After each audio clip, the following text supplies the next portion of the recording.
السلام علیکم. د هر کور مکتب ګرانو زده کوونکو د دریم پړاو 12 لوست ته ښه راغلاست. هیله ده چې د 12 لوست له پیل څخه د مخه دا دوې پوښتنې جواب کوي. اول، صاد د انګلیسي د کوم توري معادل دی؟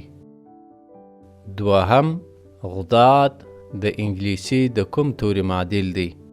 هیله ده چې خپل نوي درس ته ښه متوجه سئ او په دا 12 لوست کې د دوو نورو تورو طا او ظا معادل توري درته وړاندې کوو.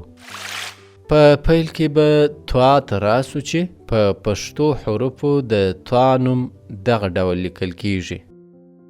طا او غږ یې د انګلیسي ژبې د ټي په توري تلفظ کیږي او په انګلیسي حروفو د طا نوم داسې لیکل کیږي، طا.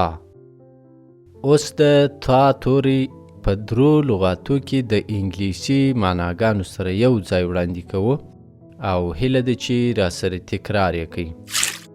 طوفان په انګلیسي داسې لیکل کیږي، طوفان، او د طوفان انګلیسي معنا ده storm. طلب په انګلیسي داسې لیکل کیږي، طلب، او د طلب انګلیسي معنا ده demand. طبیعت په انګلیسي داسې لیکل کیږي، طبیعت، او د طبیعت انګلیسي معنا ده nature.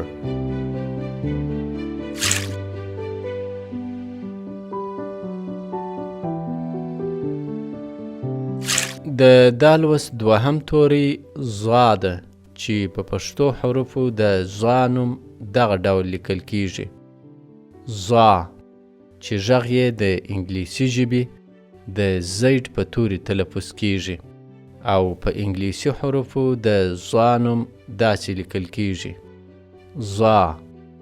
اوس د ظا توری په درو لغاتو کې د انګلیسي معناګانو سره یو ځای وړاندې کوو. هیله ده چې راسره تکرار یې کوي. ظالم په انګلیسي داسې لیکل کیږي، ظالم، او د ظالم انګلیسي معنا ده cruel.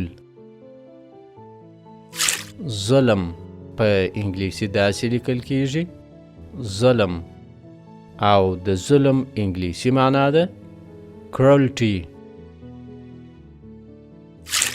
ظاهر په انګلیسي داسې لیکل کیږي، ظاهر، او د ظاهر انګلیسي معنا ده appearance.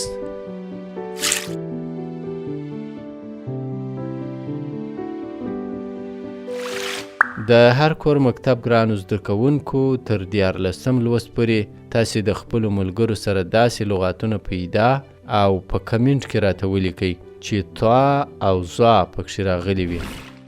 خوشحاله ژوند ولرئ.